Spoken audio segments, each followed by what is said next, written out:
Well, hello there, everybody, and this is Inez Simpson, and this is another video for I like hypnosis, and I love it, and why should you even care?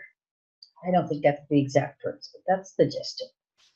So what I'm really wanting to talk about today is about hypnosis. I get many questions about people who ask for mentoring or training or anything like that, and they ask, what can I call myself? Can I be a hypnotherapist? Can I be a hypnotist? Can I be a clinical hypnotist, a master hypnotist? You know what? I call myself a hypnotist because I use hypnosis as a tool. Now, hypnosis doesn't do anything by itself.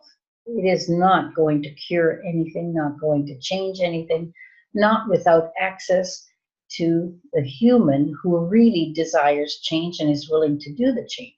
So, what am I? I'm a hypnotist.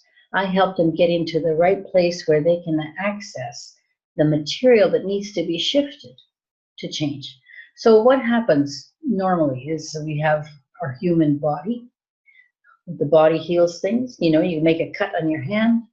It's not the band-aid or the stitch that's going to keep it healing. What heals it is the body, mind, and the whole part, what I would consider the spirit. But even if I was only doing mind and body, you could still get the question. I like to do it in a holistic way because that's what happens with the mind. You are using the whole part of your mind. So getting back to the construction of what you're working with right now, without hypnosis, you're working with your conscious mind, your thinking mind. And that is only approximately, we all have different numbers and we all have different theories, but it's always approximately at the most 10% of what your mind is encompassing. And then we talk about the subconscious part that stores data bank and that has all your information in it that you always can remember from. And when that is set up, when your programs are set up because you have lived your first 6 years without any sort of what we call the conscious mind and figuratively speaking, that part of the mind that says, yes, no, I like it, I don't. If you are programmed in your subconscious early on in life, positive, negative, and both, and guess what? We're not all one or the other. So your conscious is being directed to just do the things it always did. It desires it and it has it.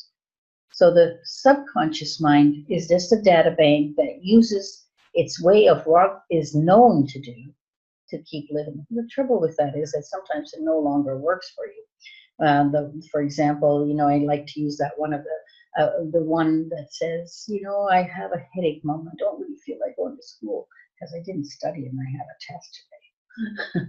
But it works. I stay home. After a few times that does, the headache becomes a real entity. It becomes a real thing. And later on in life, when we no longer have to ask Mom to stay home from work, and we don't allow ourselves to stay home from work. So we go and we're doing something we don't like to do. And guess what? There's the headache. Because the subconscious says, well, this worked before. How come it's not working now? The only reason it's not working now is that the conscious is not going along with it. So we need to get what we call homeostasis in the body, mind. So that's what we do with hypnosis. It's a tool that I help you use your entire mind to get into what doctors call it in the body. They like homeostasis in the body. I think we need homeostasis in all aspects of us. Now, so when we address one little thing, it's not the best thing. Sure, yes, you stop chewing your nails. Yes, you do this or whatever. Till the next time the subconscious says, how come this isn't working anymore? So you need to have what we call balance. Balance of the body, balance of the mind, and in my case, my belief system, balance of the spirit. So we're all one person. We do the different things in different ways. And if you're wanting to get that balance, hypnosis is a great tool. And especially in the Simpson protocol, of course, I'm going to blow my own horn, is that it's a way of doing hypnosis that is using everything. And we use deep states of hypnosis. Why do I like to use deep states of hypnosis? Why do I say I'd rather not just make suggestions? Suggestions work well in a lot of ways, but I like to go what we call bypass the critical factor of the conscious mind. And the deeper I go, the more bypass the conscious mind allows, till I push a button or something that it doesn't want.